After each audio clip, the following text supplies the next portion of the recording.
Paramashivoham. Om Nithyananda Paramashivoham.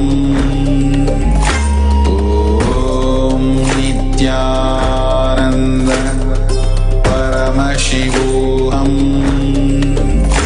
Om Nithyananda Paramashivoham. Om Nithyananda Paramashivoham. Om Nithyananda Paramashivoham. Om Nithyananda Paramashivoham. Om Nithyananda Paramashivoham. Om Nithyananda Paramashivoham. Om Nithyananda Paramashivoham. Om Nithyananda Paramashivoham. Om Nithyananda Paramashivoham. Om Nithyananda Paramashivoham. Om Nithyananda Paramashivoham. Om Nithyananda Paramashivoham. Om Nithyananda Paramashivoham. Om Nithyananda Paramashivoham. Om Nithyananda Paramashivoham. Om Nithyananda Paramashivoham. Om Nithyananda Paramashivoham.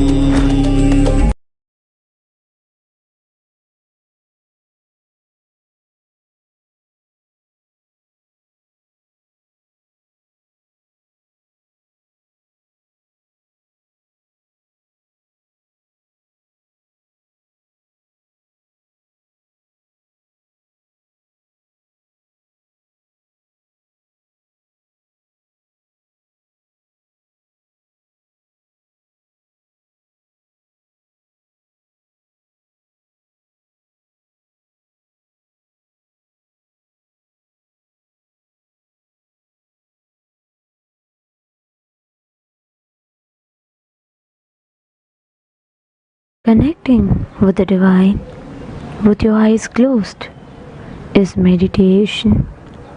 Connecting with the divine with your eyes open is darshan. Come, let us all now move from meditation to darshan.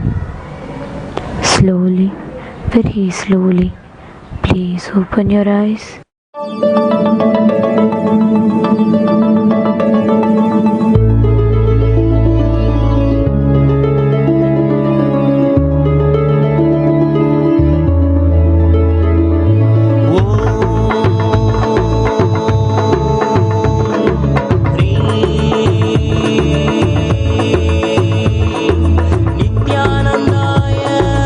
Namaha.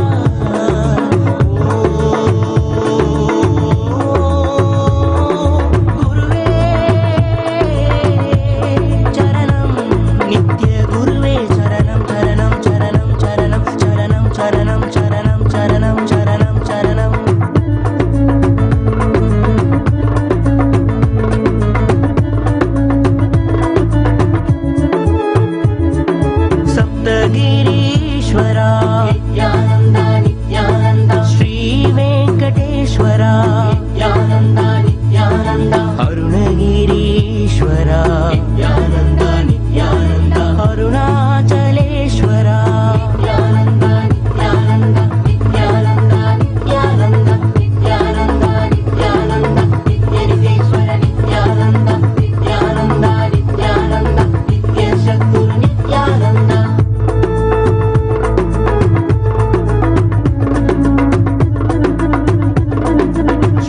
శ్రీమాతృరూపేణ Nityananda Nityananda Pandya మహాదేవి నిత్యానంద నిత్యానంద మీనాక్షి అవతార నిత్యానంద నిత్యానంద అర్ధనారీశ్వర నిత్యానంద నిత్యానంద నిత్యానంద నిత్యానంద నిత్యనితేశ్వర నిత్యానంద నిత్యానంద నిత్యానంద నిత్య సద్గురు నిత్యానంద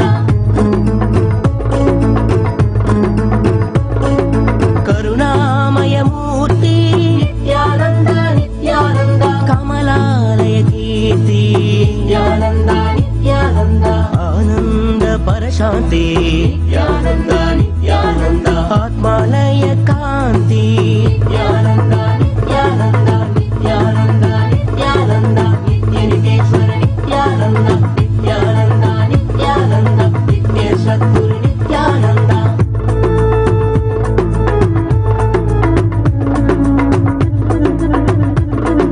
హరిహర సాగర నిత్యానంద అమృత శేఖర నిత్యానంద ద్వైతాద్వైత నిత్యానంద త్రిగుణాతీత నిత్యానంద నిత్యానంద నిత్యానంద నిత్యనితేశ్వర నిత్యానంద నిత్య సద్గురు నిత్యానంద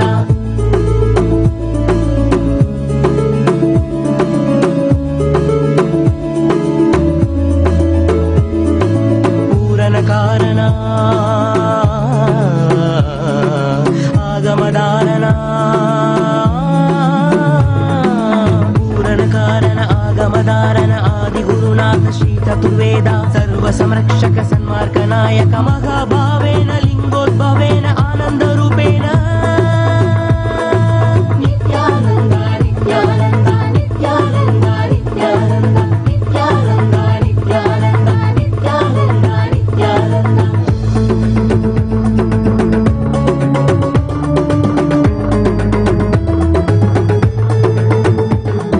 త్యాగరాజశ నిత్యానంద నిత్యానంద నిత్యనితేశ్వర నిత్యానంద యోగ రూపేశ నిత్యానంద నిత్యానంద నిత్యనితేశ్వర నిత్యానంద జీవ జీవేశ నిత్యానంద నిత్యానంద నిత్యనితేశ్వర నిత్యానంద జ్ఞానదేవేశ నిత్యానంద నిత్యానంద నిత్యనితేశ్వర నిత్యానంద నిత్య సద్గురు నిత్యానంద నిత్యానంద నిత్యానంద నిత్యనితేశ్వర నిత్యానంద నిత్య సద్గురు నిత్యానంద నిత్యానంద నిత్యానంద నిత్యనితేశ్వర నిత్యానంద నిత్య సద్గురు నిత్యానంద నిత్యానంద నిత్యానంద నిత్యనితేశ్వర నిత్యానంద నిత్య Sadhguru Nityananda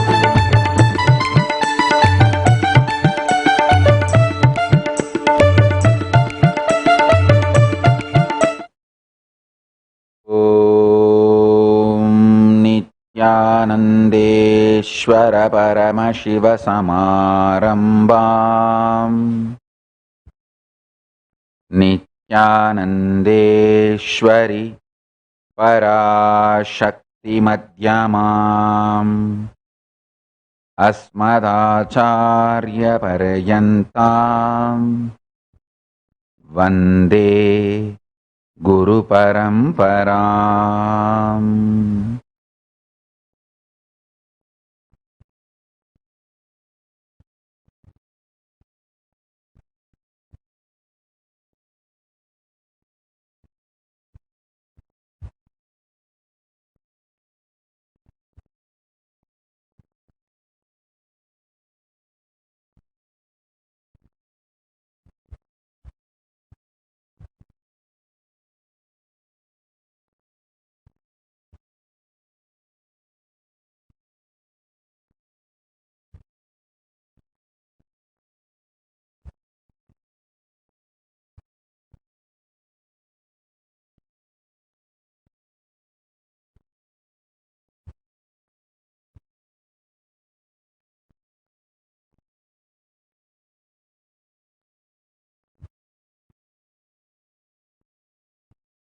I welcome you all with my love and respect.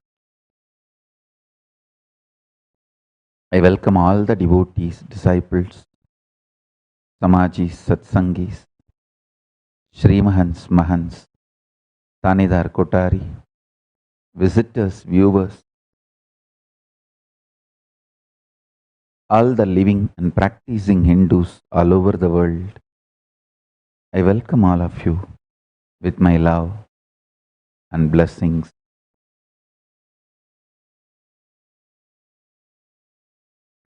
All the Kailasas, ministers, ambassadors, diplomats, e-diplomats, citizens, consulate generals and supporters, Mantreshwaras, Vidyeshwaras, Ganeshwaras, Lokeshwaras, Astreshwaras.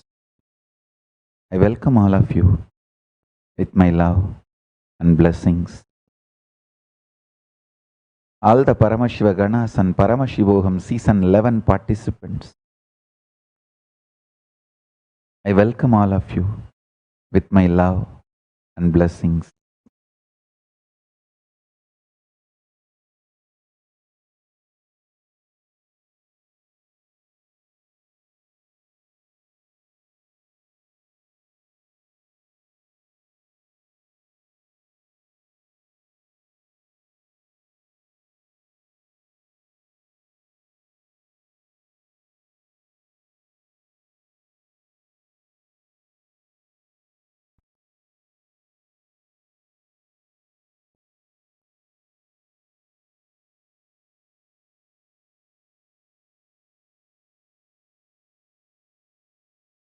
Paramashiva's message directly from Kailasa.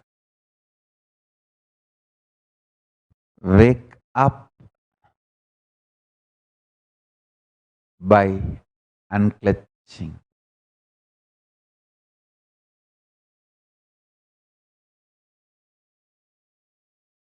Understand this whole world, your perception about the world, life, God, even your perception about you is the prank getting played on you by unconscious society. Unconscious human society is playing the prank on you. It's not that I am blaming the human society. Even they are not responsible because they are so unconscious.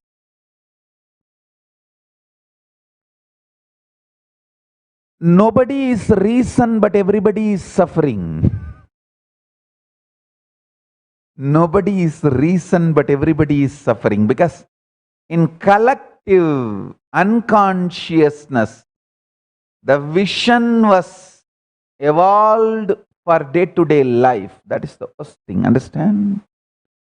The collective unconsciousness became a reason for the vision. Hey, listen. I want all of you to understand, whether your education or what you have been taught as life, everyone, 99.99% of the human beings are taught having a luxurious couch, sofa. Is the comfort and joy of life. But I tell you, having a body which can sit in Padmasana for hours is more important. I am not saying don't have couch. I am not saying don't have the luxurious sofas. I am not saying don't have luxurious seats. I am not saying don't have the costly chairs. I think some of the world's costliest chairs are mine.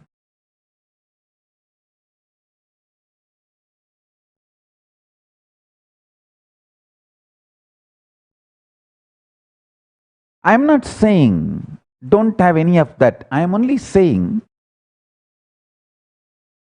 that is second priority. The first priority should be learn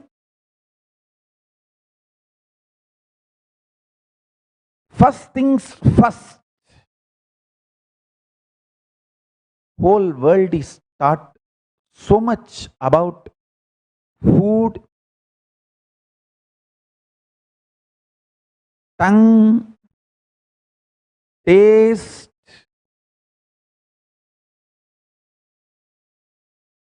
There is something called food tourism. Just for food, people travel from country to country. I can't imagine. Oh God.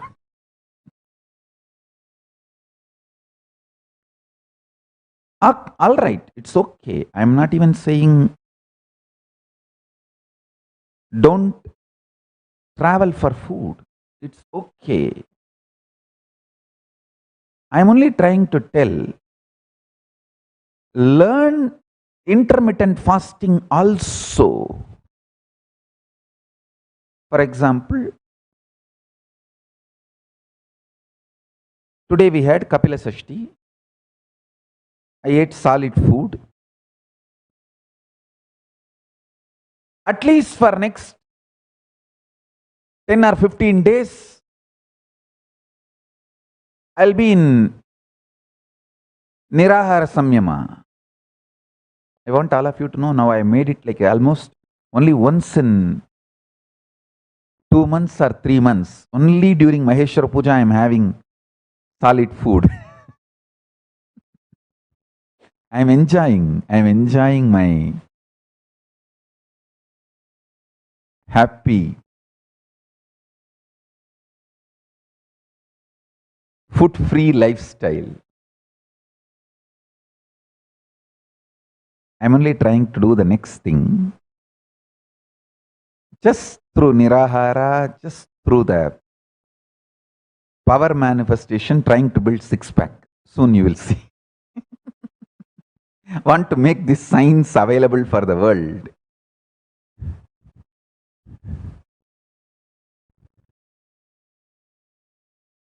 Wanted to establish by burning the fat through the conscious energy, you can build muscles without any external support.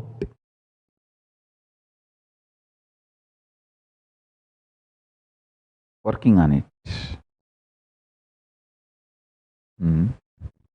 Anyhow, listen. First things first.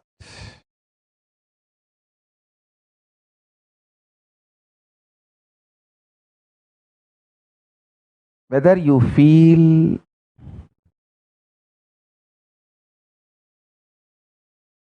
respected, disrespected, supported, or exploited, oversexed or undersexed,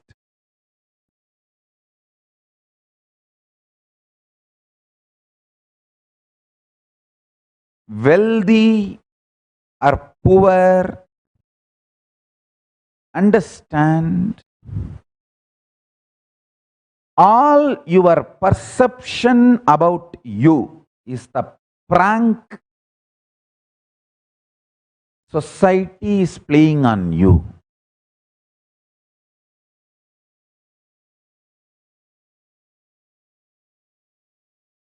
You can play prank on pranksters. I'll give you the technique to play prank on pranksters.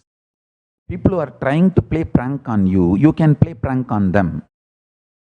How? Some of the pranksters, both of the whole team is paid actors. They enact the prank, but the viewers are thinking it is a real spontaneous happening and getting pranked. I tell you, you can play the prank on the pranksters in multi-level if you learn this one trick, one technique. Extremely peaceful unclutching, at least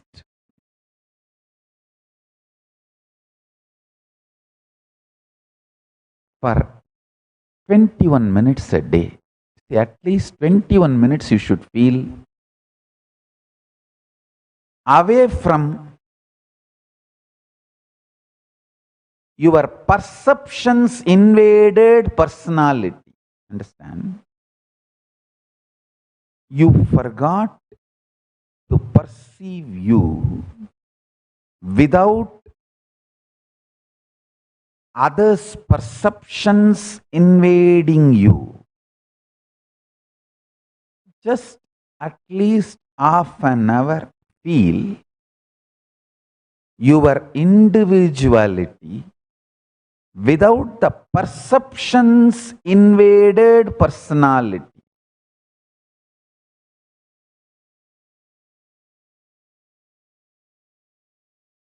So many perceptions about you from others has invaded your personality, and even you started believing that your personality perceived by others is you. No. Listen.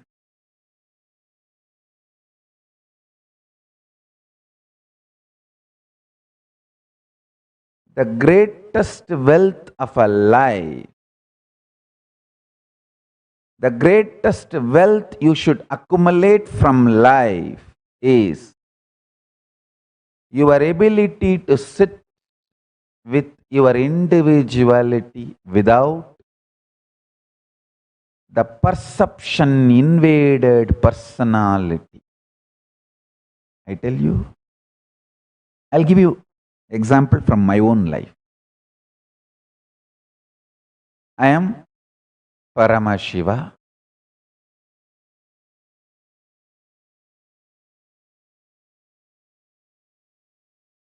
Nithyananda Paramashivam. This is my individuality, my experience of me. Niti is the perceptions invaded personality built by Dravish boys. Listen.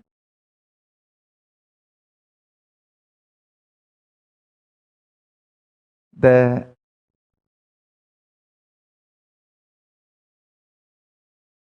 individual's sexual perversions. See, every individual has very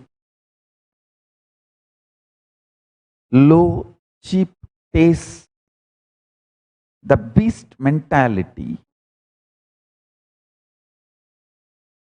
Till you are enlightened, you will have that beast mentality. Every individual will have that. Every person will have that.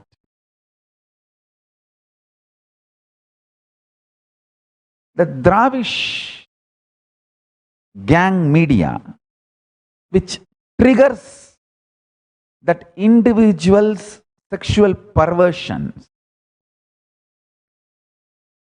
they constantly create this kind of masala news, masala identities.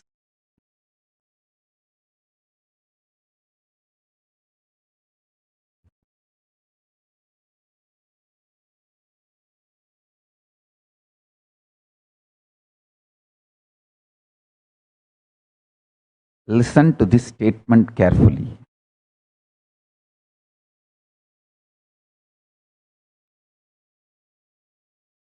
When Dravish gangsters rape your sexual perversion, the illegitimate child born is Niti image. I am very clear. I am Nithyananda and I have nothing to do with Nithya. I can see very clearly from distance the image manipulated and manifested by the Dravish gang.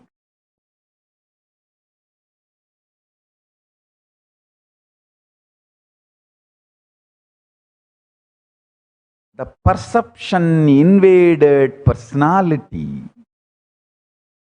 The Dravish gang is trying to create, and my pure individuality. I can clearly see the ultimate luxury a man should earn in his life is ability to see his pure space away from perception invaded personalities built around him or inside him. Please understand, this foundation of unclutching, whenever you unclutch, I can manifest powers in you just like that. I can just make Paramashiva explode in you. Understand?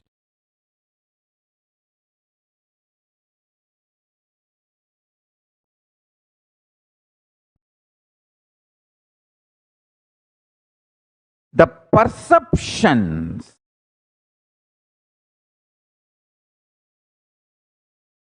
by others, perceptions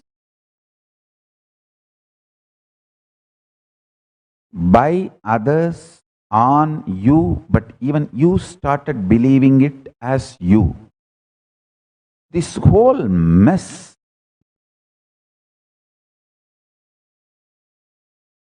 is what I call delusion.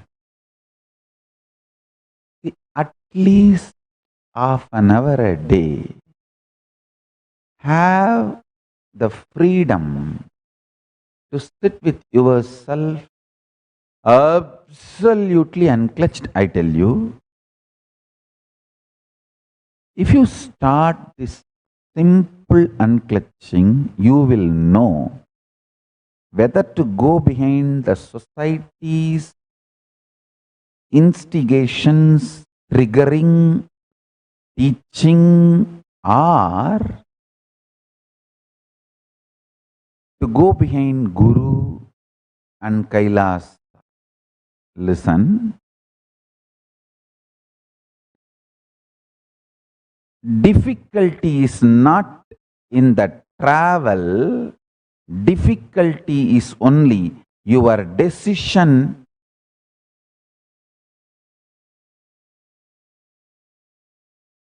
to decide which side you should travel. Life is travel. You will be traveling in some direction. That is not difficulty. Just by inhaling and exhaling and living, you are traveling. The whole difficulty is making the right decision which direction you should travel.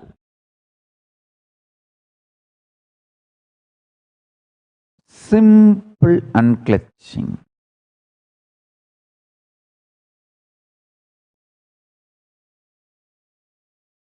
Few days before, I was telling in the Satsang that night time put a ice cube, ice pack or a wet towel on your stomach and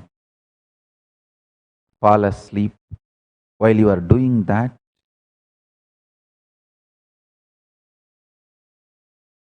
If you unclutch, even that will be a very powerful way of unclutching. I tell you, anyone who unclutches in the night time while you are falling asleep with a wet cloth on your stomach, literally you will experience Turiya in your dream state. Understand? The heat in the stomach can get converted into a Jataragni, pure energy, by cooling it with a wet towel. Understand? The heat in the stomach is more like a smoke, not the pure fire. The pure fire is the energy you experience. But the heat you experience in the stomach is more like a smoke. It's not pure fire. If you put the wet towel, the smoke will reduce and the pure fire will be experienced by you. Strong stomach, strong guts,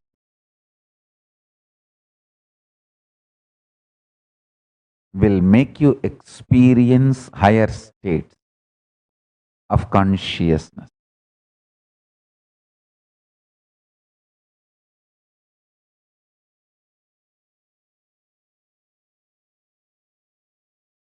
Even this big jata, heavy jata on the head, I realize by continuously carrying this, it directly works on your stomach and makes your guts so strong, especially when you sit in Batmasana with this heavy jata. I want all my kids to learn this as a practice. All my kids have heavy jata, and even while you are sitting and doing your work like a class, reading, doing office work, any time, always learn to sit in Batmasana and do your work. Heavy jata, Batmasana, makes your whole body so strong. It's like a continuous workout for your spine and stomach. Everything has to be very aligned, aligning your body to the cosmic geometry. It's like you are constantly alive in Turiya and Turiyadita, in the space of Paramashiva. See, if you are already old and you feel, oh, I cannot have this jata, this Batmasana. My definition of old is impossibility enveloping you. When the impossibility engulfs you, you are old. Quickly die. Let the planet Earth be free.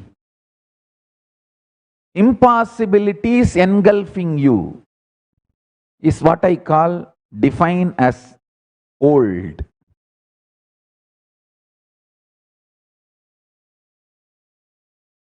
All my kids,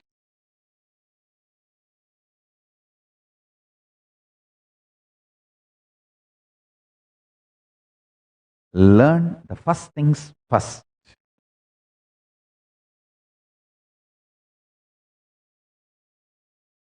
Strong guts.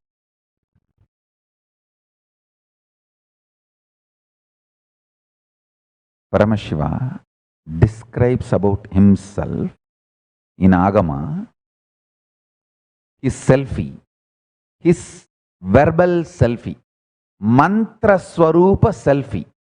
See, Paramashiva gives dhyana sloka about himself. He describes himself in Agama. That's what I call mantra selfie. When somebody else describes Paramashiva, that is like a mantra photograph. When he himself describes himself, it's called mantra selfie. The mantra selfie of Paramashiva, he says, I feel like eternal 16. 16 is supposed to be the peak health of your guts. All the internal organs, especially guts. He says, I feel like eternal 16. I tell you.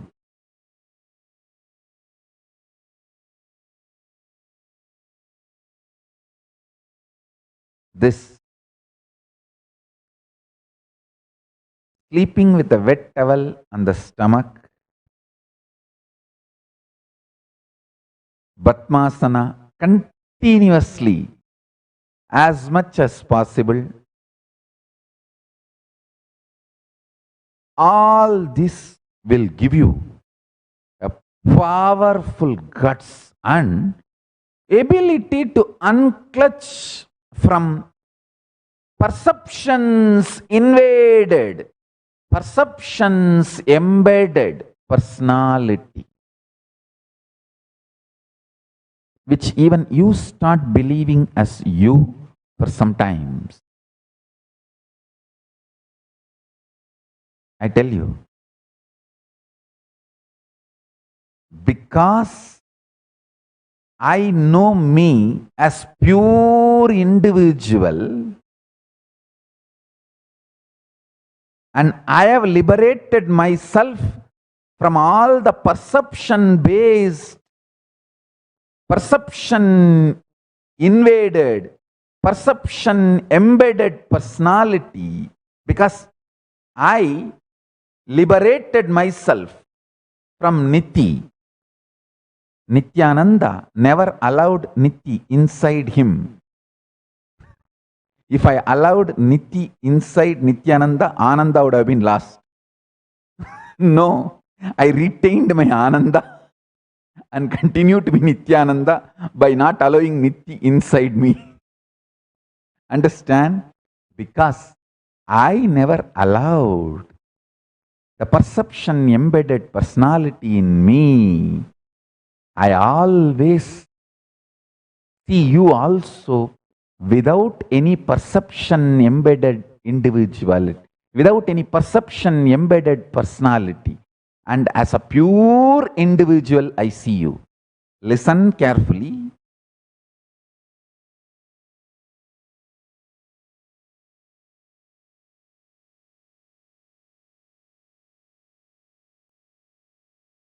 I may keep distance from few people, but I can never hate anyone. I never hate.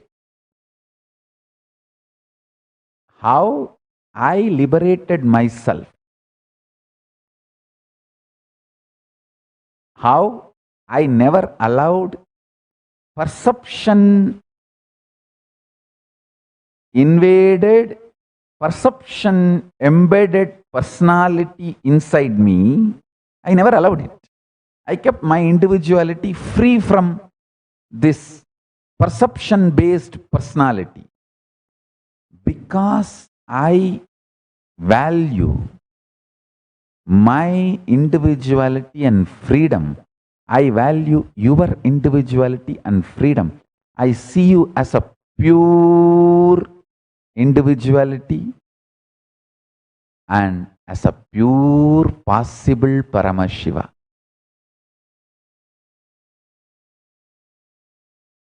Every one of you is pure possible Paramashiva. Understand? When you see a rich man, you feel, you plan, and you some way associate with him and become part of his wealth.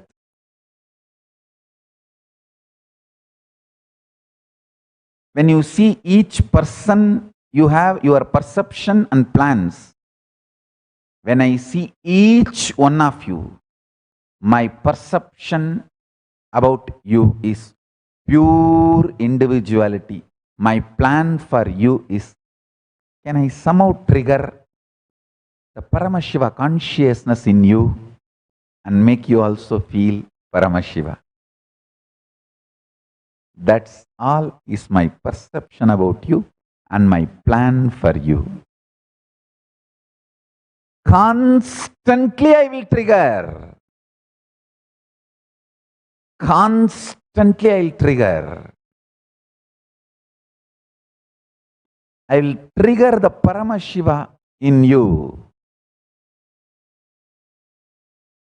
When I say, have a wet towel on your stomach night while you fall asleep, it's one of the triggering method of Paramashiva consciousness in you. When I say, stop this stupid habit of continuous eating,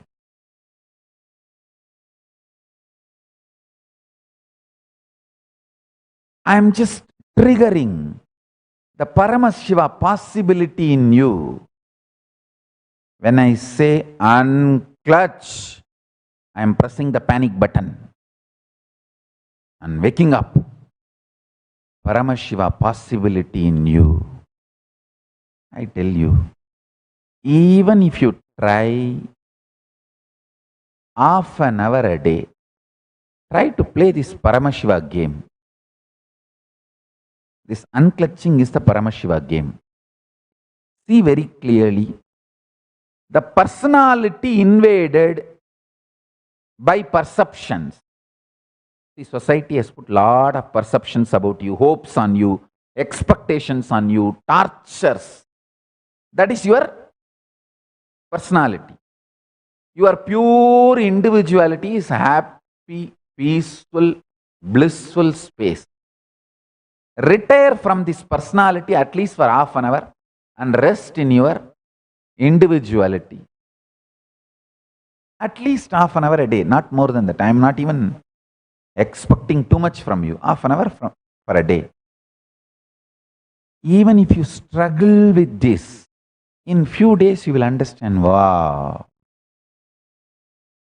what Swamiji says is right. Even for 1 or 2 minutes, if I perceive my unclutched space, wow, I know the prank world is playing on me. I know the prank humanity is trying to play on me. I know the prank unconscious society is trying to play on me. Understand? When you know the unconscious society trying to play prank on you, you will wake up to liberate yourself. Hey, listen. Listen.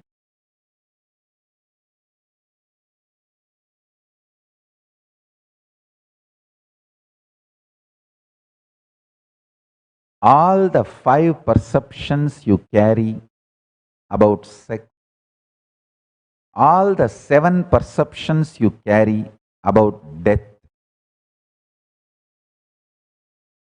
I will explain all these 5, 7, everything.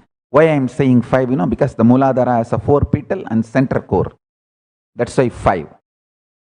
Mooladhara is the chakra, the sex chakra. Swadhisthana carries 7. It's actually the 7 perceptions of death. 5 perceptions of sex, 7 perceptions of death. All these 11 perceptions of love, all this is absolute delusion. Please understand, it is not, I am not even saying it is false or lie. If I say it is false, you will try to argue with me. Oh, you don't know, Swamiji. I am really undersexed. It is a truth. It's not false. It is based on the facts. Hey, listen. Anything I say, true or false, you will start arguing. It is not lie, it is this, it is that, all that. I am telling you, this very fundamental foundation perception is delusion, I tell you.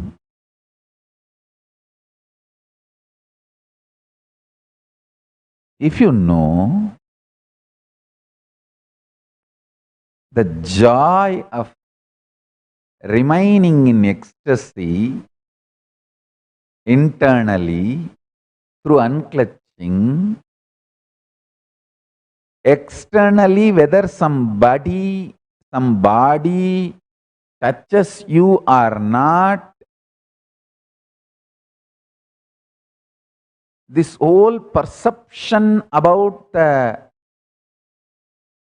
sexual activity and the sex gender identity, the whole thing is delusion. Same way about fear. The multiple definitions, reactions, responses to fear, the whole thing is nothing but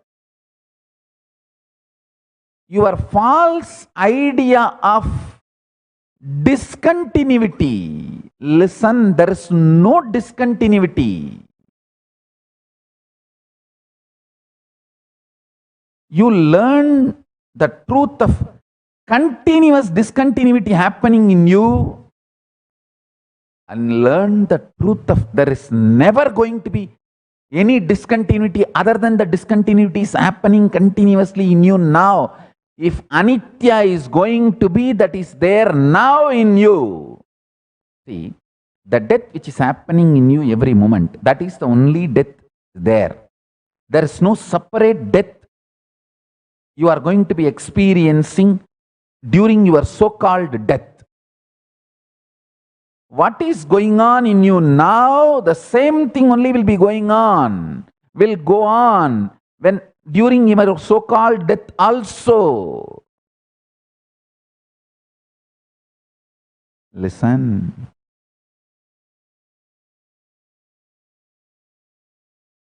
Now trying to forget, cover up the continuous death happening in you is looseness, crankiness, and trying to exaggerate and feel frightened about the death which is going to happen during your so-called death is craziness. Both are stupidity. See the death happening now continuously in you by unclutching. Realize there is not going to be any separate death even during your so-called death. It is just control delete button.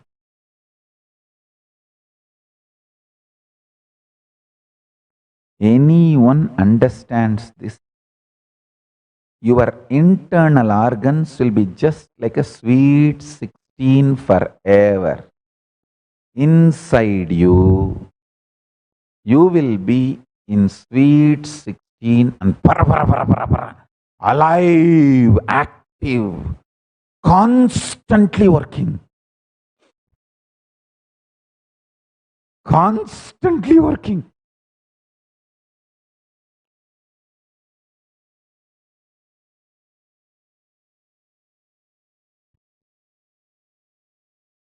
Sometimes I feel very compassionate to people who are around me, especially Adinavasis, how they are coping up with my aliveness, too much alive, and too much of activism, and ability to perceive things, and ability to plan, and ability to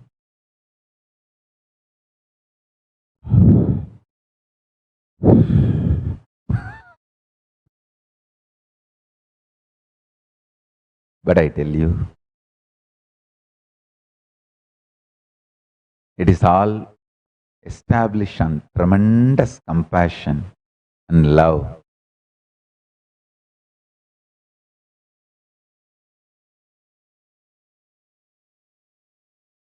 Even this, my withdrawal from society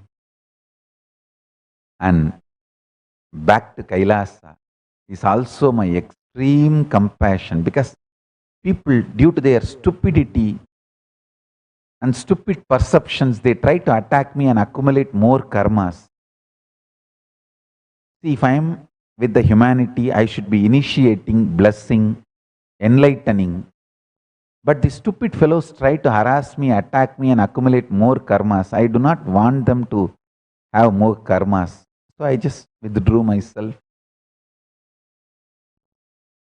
I tell you,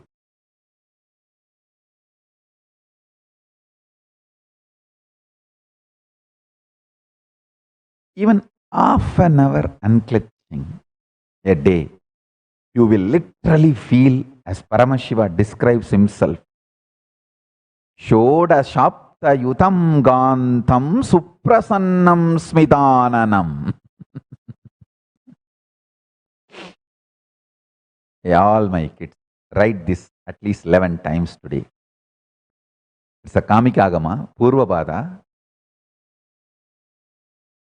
chapter 4, Archana Viti Patalam, sloka number 332. I am giving you the Shastra Pramana. Shodasapta Yudam Kandam Suprasannam Smitananam. Eternal age of 16 years, supremely beautiful and auspiciously charming, face beautified with gentle smile. All of you, write this, all my kids. Write this 11 times today and meditate on this. O Mahadeva, be in this space inside me. Let me enjoy you as this manifestation inside me. With this prayer, unclutch today.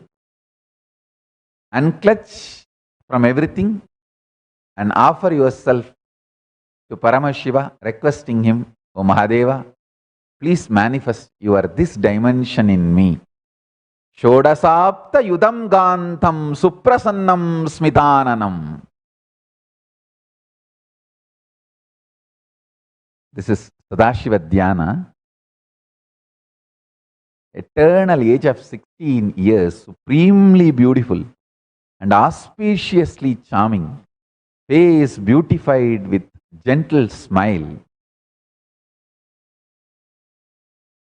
Shodasapta Yudam Gantam Suprasannam Smitananam. Repeat this and meditate on this. I tell you, while you fall asleep in the night time, or when you wake up early morning, or when you sit unclutched, tell Paramashiva, Mahadeva, I am unclutching, at least trying to unclutch. Please, you manifest in this space inside me. I know you exist. Understand? Knowing Paramashiva exists and doing everything towards him is white magic. Just thinking arrogantly you can achieve everything on your own is black magic. That's all. The only difference between white magic and black magic is surrender to Paramashiva is white magic.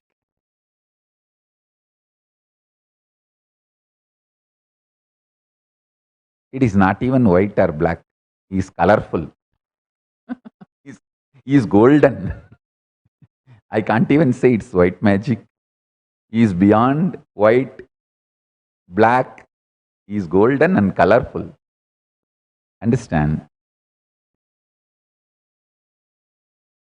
The beauty of Vedagamas is it teaches you highest knowledge and highest surrender.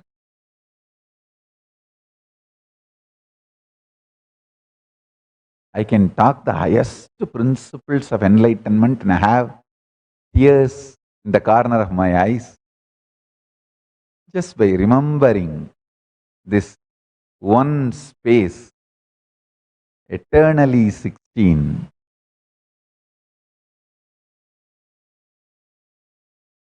Because I have seen him as Arunagiri Yogishwara. The exact this description. I have seen Mahadeva. Shodasapta yutam gantam suprasannam smitananam. I have seen him, I have tasted him as my own Guru Arunagiri Yogishwara. I have touched him, I have felt him, I have tasted him. Shodashapta yudham gantam suprasannam smitananam. I tell you,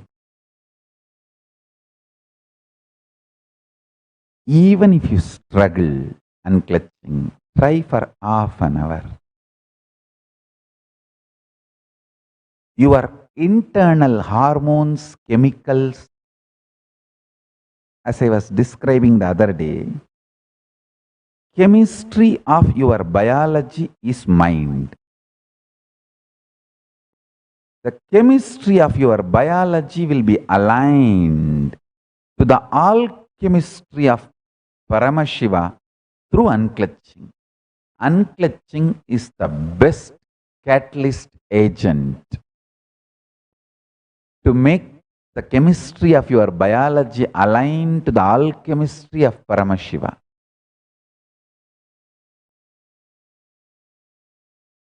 Shantam Chandrakala Chudam Sarpasannata Satchatam Kadisutrodara Bandhanaihi. This is one more Shastra Pramana where Paramashiva describes himself in Kamikagama Purvapada, 4th chapter, Archana Vidhi Patalam, sloka number 330 and 331, Sadashiva Dhyanam, Shantam Chandrakala Chudam Sarpasannata Sachatam Kadisutrodara Bandhanaihi.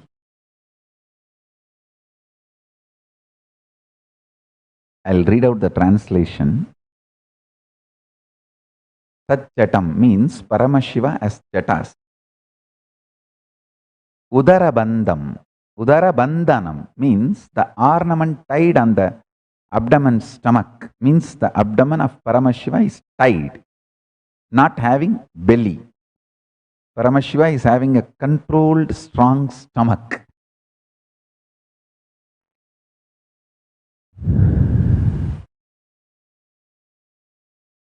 Listen.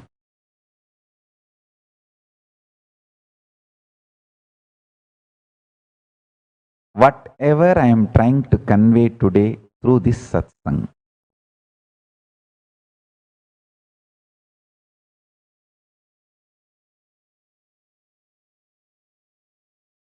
whole unconscious humanity is playing prank on you.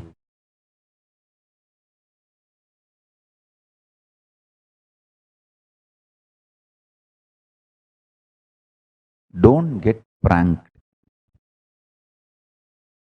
Wake up to the reality by just half an hour unclutching.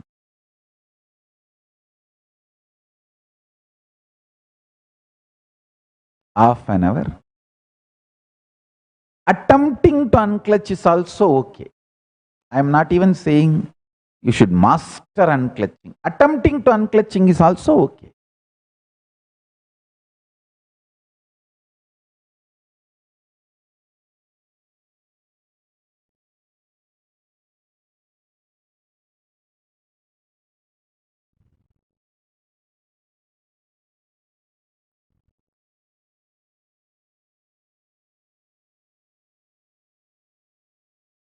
But all my sannyasis and my kids, for you it is not half an hour. For you it should be whole day. Understand the level of sadhana, expectation is different for a devotee or a disciple, and it is different for a sannyasi or Kailasavasi or Gurukul kid. Because you are not just preparing yourself for only your enlightenment. You are an acharya. You are going to be not only enlightened in your life, you are going to be enlightening millions of others.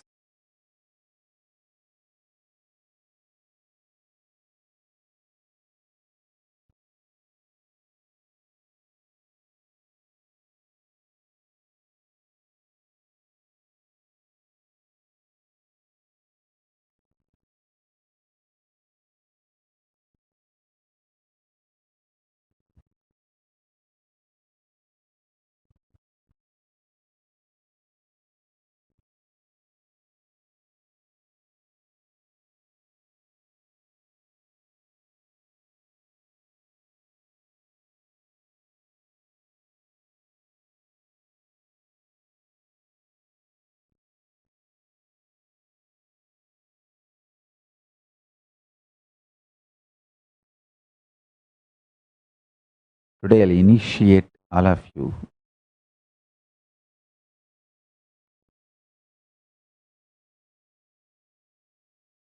not just unclutching, I'll initiate you into a very intense power of digestion, building a strong guts. Understand? Get your Atmalinga and put it on the stomach and sit unclutching now. I'm going to initiate you. Listen carefully. First, carefully listen.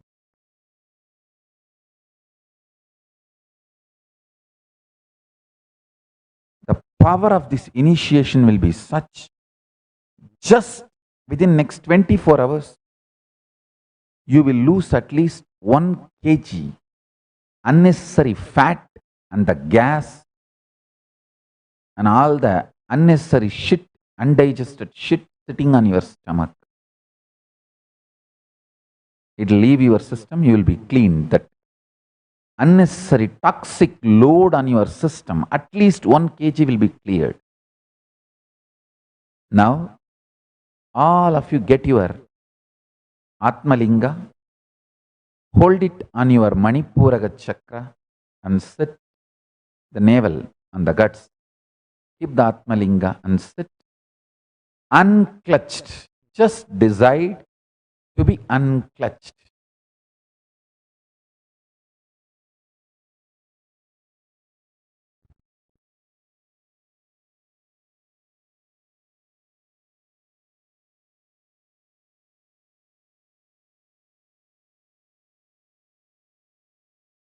I'll initiate all of you now. Few minutes, I'm giving you all. Run and get your Atmalinga, sit in Batmasana.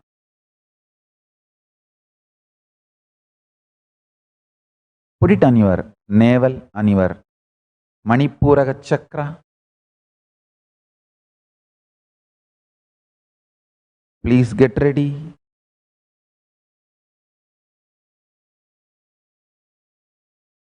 While everyone is getting ready,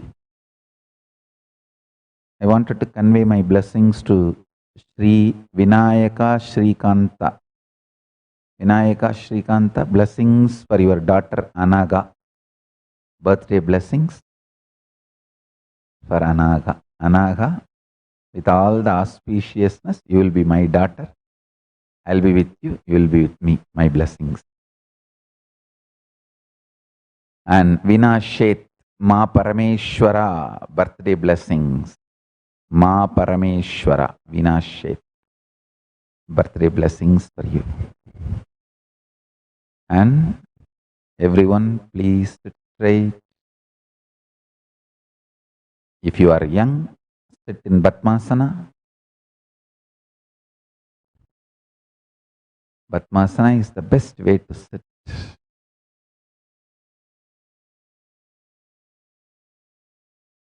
And hold the Atmalinga on your navel center. Manipuraka chakra. If you don't have Atmalinga, I think last time as I said that if you bring any linga shaped stone and keep it in front of the camera, I'll energize, do prana pratishtha, you can start using that as Atmalinga.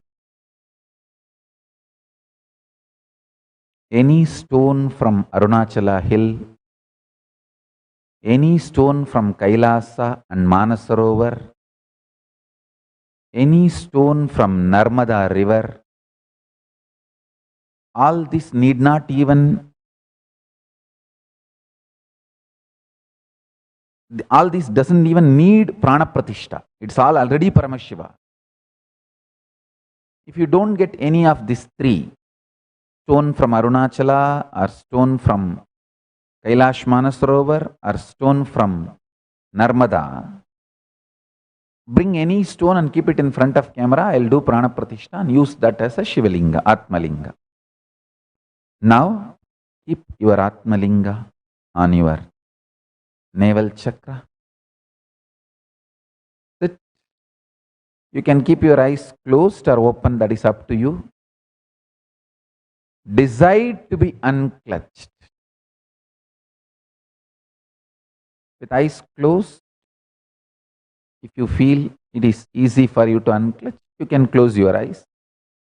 For some people, even sitting with eyes open widely, you may be able to unclutch. Then do that. It is up to you. But decide to unclutch, not to follow any thoughts, emotions, triggering of mind and mental activities inside. Even laziness is a mental activity. Tiredness is mental activity. Feeling bored is mental activity. Do not follow any of that. Just decide.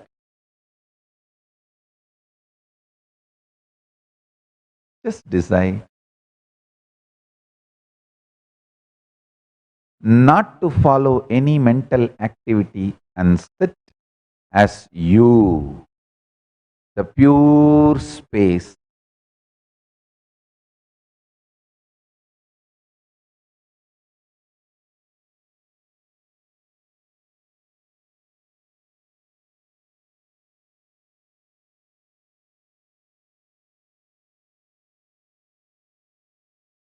The state of Paramashiva.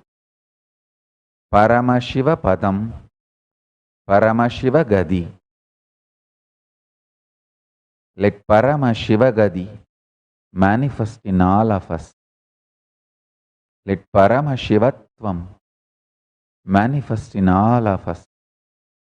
Let Paramashiva Padam manifest in all of us.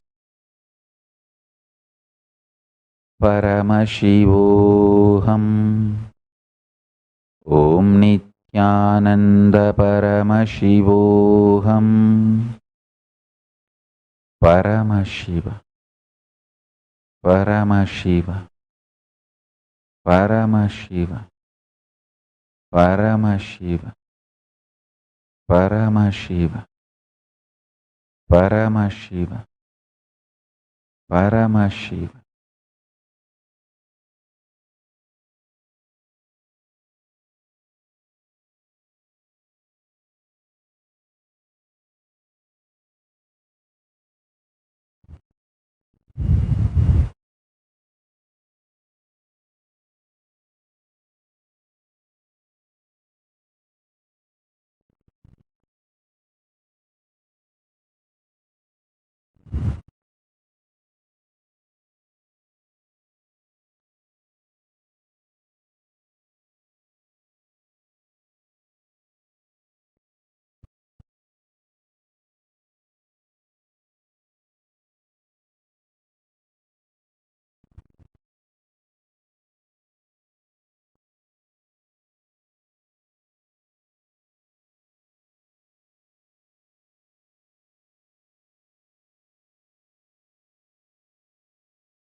உடலோடு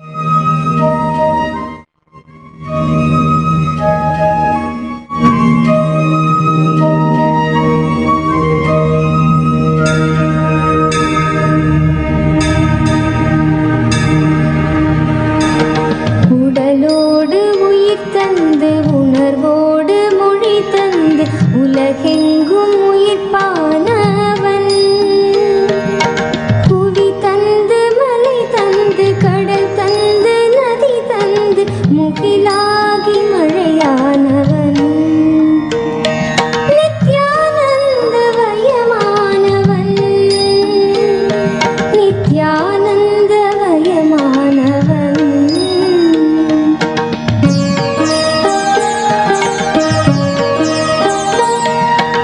ஈரேழு 14 உலகத்தை ஆட்கொண்டு எமையாளும் நடுநாயகன்.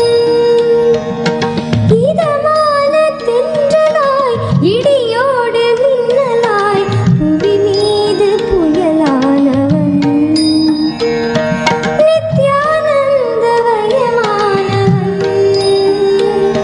நித்யானந்த வயமானவன்.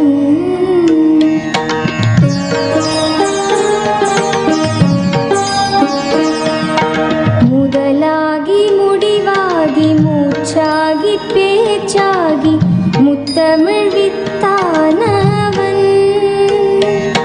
முளையாகி இலையாகி பிஞ்சாகி காயாகி பிரபஞ்ச கனியானவன். நித்யானந்த வயமானவன். நித்யானந்த வயமானவன்.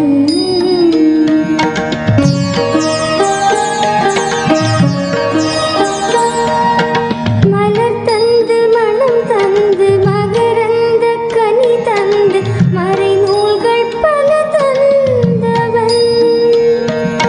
தேயாத கதிருக்கும் தேகின்ற நிலவு விண்மீனுக்கும் ஒளி தந்தவன். நித்யானந்த வயமானவன். நித்யானந்த வயமானவன்.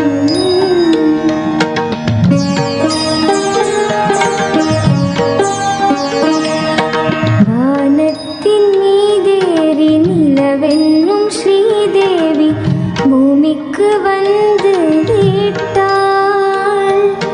சுடராக திரு நின்ற திருவண்ணாமலையூரில் நித்யானந்த கோலம் கொண்டாள். நித்யானந்த வயமானவன். நித்யானந்த வயமானவன்.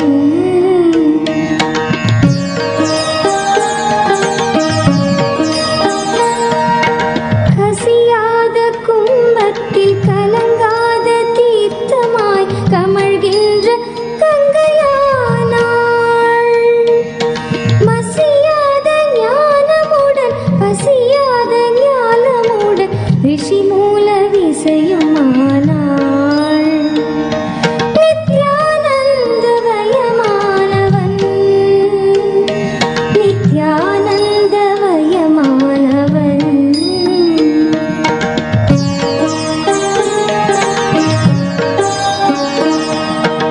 அசைகின்ற விரல் மேவ கலைவாணி மடி மீதில் இசைகின்ற வீணையானாள். அசையாத மனதுக்குள் அம்பாளின் இசையாக ஆனந்தம் தரும் முனையானாள். நித்யானந்த வயமானவன். நித்யானந்த வயமானவன்.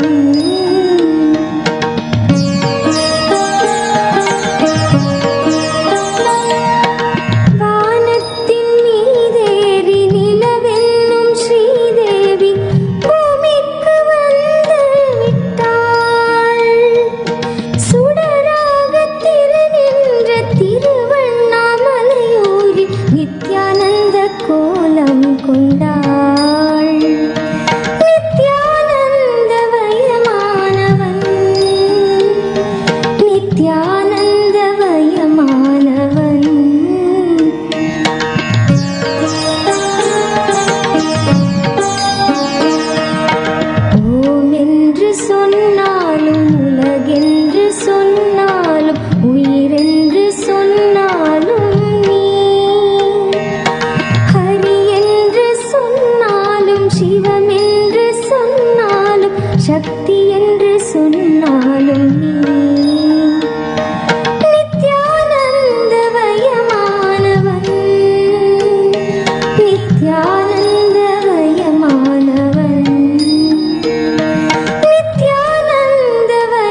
கற்பக கருவூலம் நீ நித்யானந்தமயமானவன் நித்யானந்தமயமானவன்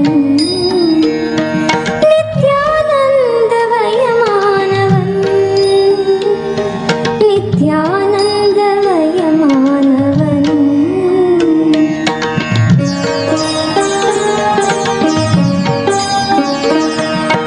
மகுடமிகு உச்சியும் மதி நிறைந்த நெற்றியும் பெற்ற பொற்றாமரை நீ தேவார மகிமையும் திருவாசக பெருமையும் திருக்குறள் அருமையும் நீ நித்யானந்தமயமானவன் நித்யானந்தமயமானவன் நித்யானந்தமயமானவன் நித்யானந்தமயமானவன்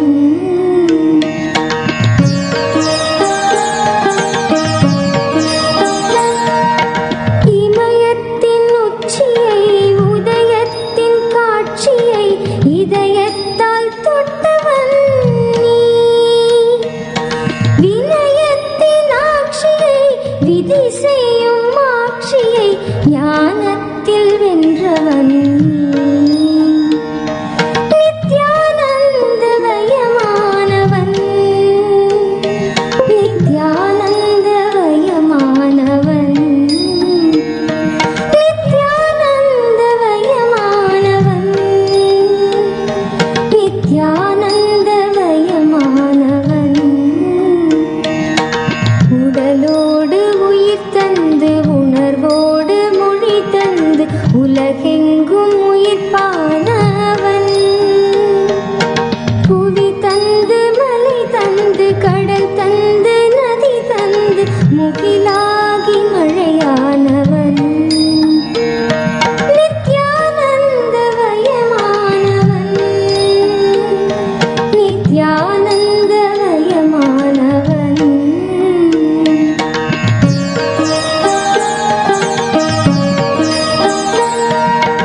ஈரேழு 14 உலகத்தை ஆட்கொண்டு எமையாளும் நடுநாயகன்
வளம் காணச் செய்தான். உளம் கொண்ட மாறான எண்ணங்கள் நீக்கி என்றும் நித்யானந்தம் கொண்டாடச் செய்தான். சரணம் குரு நித்யானந்தா, கருணை பொழிவாய் நித்யானந்தா.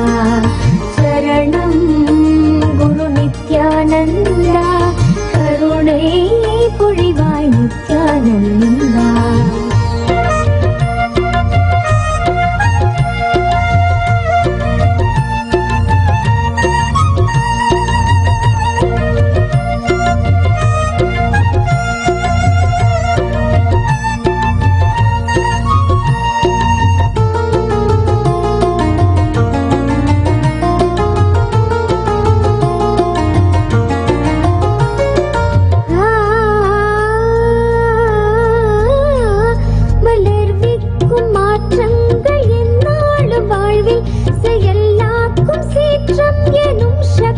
தன்னை மகிழ்வோடு நித்யன் விதை செய்து ஏற்றும் உயர் வாழ்வுதான் கல்பதரு தரிசன நேரம்.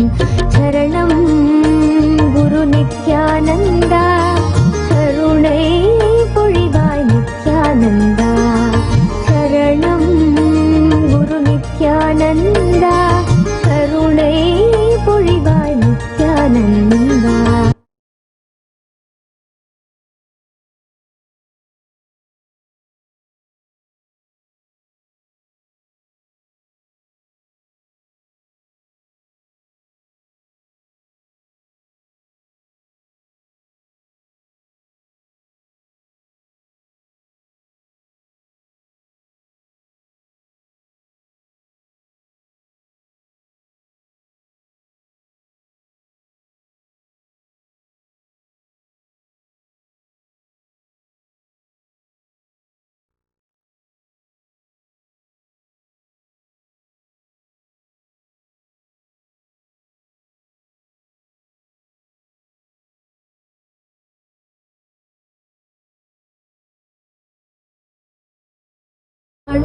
நிறைவான காலம் கல்பதரு தரிசன நேரம்.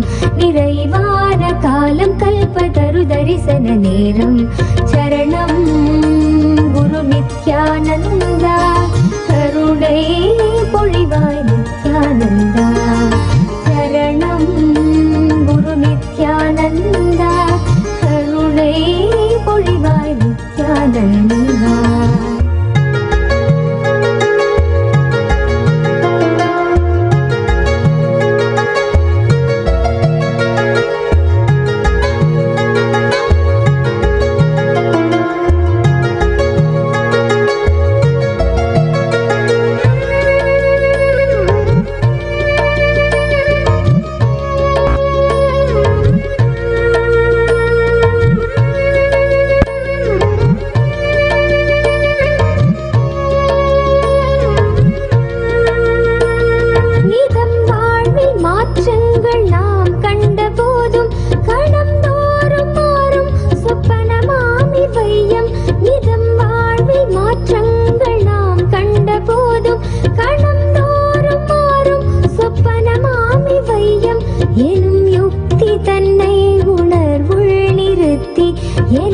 யுக்தி தன்னை உணர்வுள் நிறுத்தி ஜீவன் முக்தனாக்கும் கல்பதரு தரிசன நேரம்.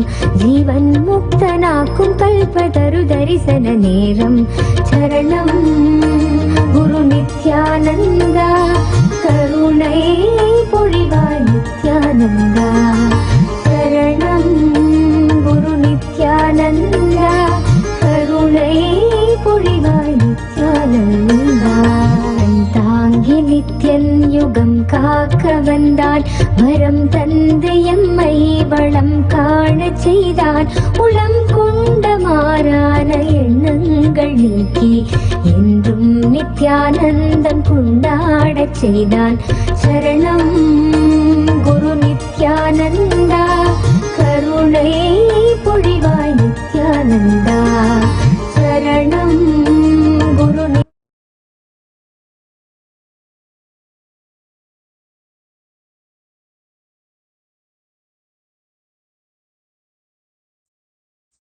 Thank you.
नित्यानन्दन् कल्पतरुदरिसनम् Guru नित्यानन्दन् कल्पतरुदरिसनम्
Om Nithyananda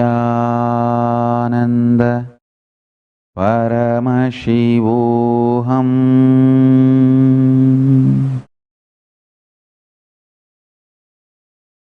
With this, I bless you all. Let's all radiate with integrity, authenticity, responsibility, enriching, causing, living Shuddhatvaita Saivam. The state, space, powers, being, superconsciousness, and Kailas of Paramashiva. Paramashivoham. Om Nithyananda Paramashivoham. The eternal bliss, Nithyananda. Thank you. Be blissful.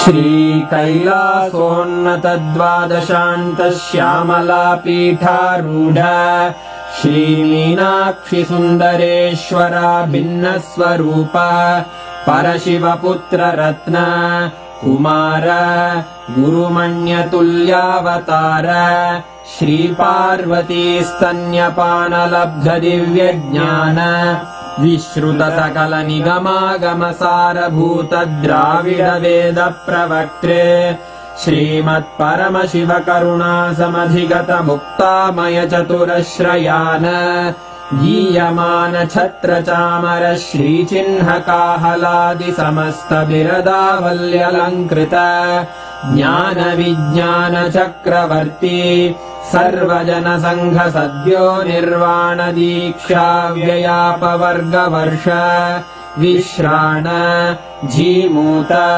परमतकलभकेसरी शैवसिद्धान्तस्थापनाचार्य श्रीराजाधिराजपाण्ड्यमहाराज गुरु क्षपणशाक्यादिमहान्धकारनिवारणज्ञानभानु वीक्षणानर्हार्हध्वजोच्छेदनपूर्वक श्रीमद्वृषभध्वजस्थापक शैवसमयकर्त्रे सर्वज्ञपीठारूढ श्रीजगद्गुरु श्रीज्ञानसम्बन्धदेशिकस्वामि वागीशसुन्दरमाणिक्यवाचकस्वामिनाम् अवतारभूत श्रीज्ञानसम्बन्धस्वामि पुनरुद्धृत श्यामलापीठ सर्वज्ञपीठ 93 गुरुमहासन्निधान अरुणगिरियोगीश्वर परम्परागत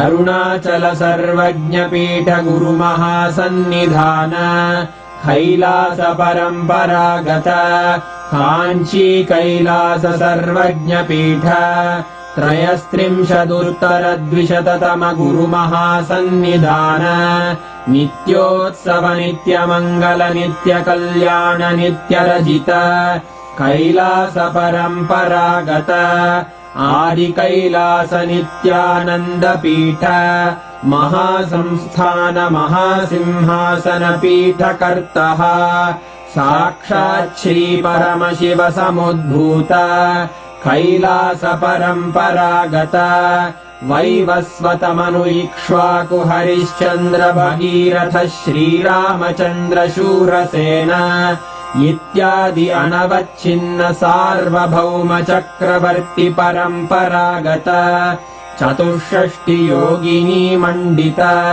चतुष्षष्टि सम्प्रदाय प्रवर्तक मनुधर्म शासन सूर्यवंश प्राप्त सर्वज्ञपीठ सुराङ्गी साम्राज्य मूर्धाभिषिक्त चूडामणे साक्षात् श्री परमशिव समुद्भूत कपिल महागुरु पुनरुद्धृत महानिर्वाणि पीठ अष्टोत्तर सहस्र श्री महामण्डलेश्वर साक्षात् श्री परमशिव सिंहासनाभिषिक्त समस्त गणनायक श्री महागणपति समारंभ अनवच्छिन्न पीठाधीश्वर गुरु परंपरा प्राप्त अटल पीठ अष्टोत्तर सहस्र श्री अटल पीठाधीश्वर धर्म मुक्ति स्वर्गपुर स्वर्ण पीठ त्रयोविंश गुरु महासन्निधान कैलास परम्परागत आदिपीठ सर्वज्ञ पीठ जगद्गुरो श्री कैलास पुनरुद्धारक श्री कैलास परमाचार्य श्रीमत्परमहंस परिव्राजकाचार्य वर्य सच्चिदानंद प्रणव स्वरूप श्रोत्रिय ब्रह्मनिष्ठ श्रीमज्जगद्गुरु श्रील श्री भगवत् श्री नित्यानंद परमशिव श्री ज्ञान संबंध देशिक परमाचार्य स्वामिन् अत्रागत्य परिपाल्य च अस्मान् विज्ञान वितरणेन विजयी भव जय जय।